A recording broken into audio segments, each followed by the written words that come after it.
Covid महामारी के दौरान जब लॉकडाउन लगा था तो उस लॉकडाउन के दौरान कई सारे दफ्तर बंद हुए, लोग घरों से वर्क फ्रॉम होम जब शुरू किए तो इस दौरान अपराधियों ने भी वर्क फ्रॉम होम शुरू कर दिया। किस तरीके से कोविड के दौरान जब लॉकडाउन लगा था, साइबर जो अपराध है वो अचानक से बढ़ गया, बेहद तेजी से बढ़ गया, जिसके बाद दिल्ली पुलिस लगातार उन पर नजर रखने की, उनको पकड़ने का काम दिल्ली पुलिस ने किया। इस तरीके की एक लैब के अंदर हम मौजूद हैं जहां से इन अपराधियों पर नजर रखी जाती है, उनको पकड़ा जाता है, उनकी हरकतों पर नजर रखी जाती है। आप देख सकते हैं ये दिल्ली पुलिस की साइबर सेल की एक लेबोरेटरी है जहां पर तमाम आपको इंजीनियर्स यहां पर काम करते हुए नजर आएंगे।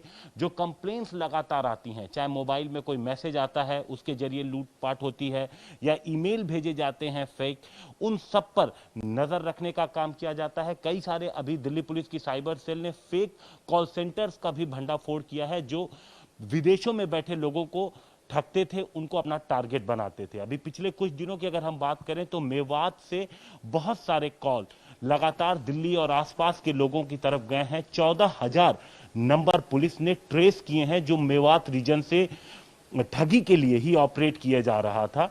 तो यही वो जगह है जहां से लगातार उन लोगों पे नजर रखी जाती है। हम कुछ लोगों से बात करते हैं जहां पे ये लोग काम कर रहे हैं कि किस तरीके से वो इस काम को अंजाम देते हैं।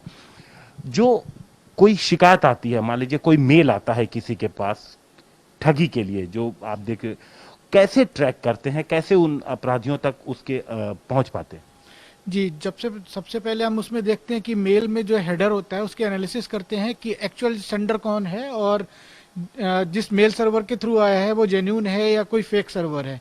जब हेडर एनालिसिस से हम उसको बंदे तक, भेजने वाले बंदे तक पहुंच पाते हैं और उसको वहां से हम ट्रेस बैक कर सकते हैं कि किसने भेजा है, किसके बिहाफ पे भेजा है। एक्चुअली मेलिशियस मेल में भेजने के लिए कंटेंट कुछ और होता है और उसको दिखाना कुछ और होता है कि वो एज ए लेजिटिमेट दिखता है, लेकिन बैकएंड में एक मेलिशियस लिंक चल रहा होता है। अगर आप उस लिंक पे क्लिक करते हैं तो एक मेलिशियस पेज खुलता है, उससे आपका सिस्टम पूरा का पूरा इन्फेक्ट हो जाता है और आपके साथ कोई भी फ्रॉड हैपन हो सकता है। तो आप देखिए कि किस तरीके से ये फ्रॉड किया जाता है। दूसरी तरफ अगर कोई डाटा डिलीट कर देता है, मान लीजिए कोई कंप्यूटर कहीं पे पुलिस पहुंचती है और पूरा डाटा अगर डिलीट कर दिया जाए तो क्या वो डाटा यहाँ पर रिकवरी हो सकता है? क्या उस हार्ड डिस्क को कॉपी किया जा सकता है? क्या नाम है आपका? जी, मेरा नाम दिवम लहरी है।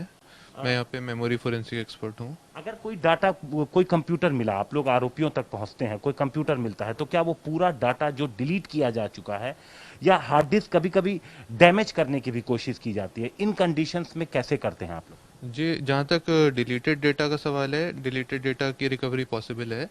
अब वो कितने एक्सटेंट तक हो पाता है ये डिपेंड करता है कि डिस्क टू डिस्क उसमें कितना अमाउंट उसके ऊपर ओवरराइट हो चुका है।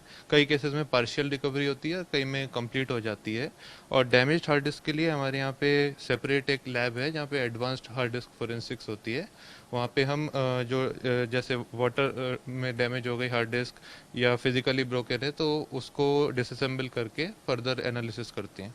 वो भी कोशिश की जा सकती है उसमें भी। अच्छा, एक और चीज़ है, आजकल मोबाइल में भी मैसेजेस आ जाते हैं। वो मैसेजेस अगर हम क्लिक करें तो वो पूरा जो वायरस आप कह सकते हैं वो मोबाइल में जाता है और हमारी जो जरूरी इंफॉर्मेशन है वो उन ठगों के पास पहुंच जाता है। ऐसे केसेस को कैसे पकड़ते हैं, ऐसे लोगों तक कैसे पहुंचते हैं?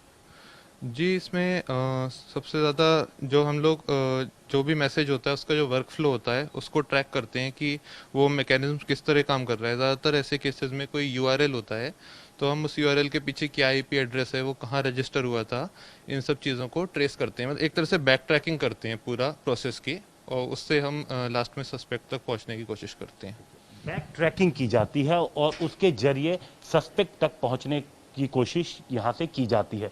तो आप देख सकते हैं इस तरीके की कई सारे लैब यहां जो साइबर सेल का ऑफिस बना है वहां पर है, जिसमें अलग अलग तरीके के, चाहे वो थ्रेट कॉल हो या किसी का पता लगाना हो, किसी का मोबाइल के जरिए उस तक पहुंचना हो, तो यहां से ये सारी चीजें संभव हैं।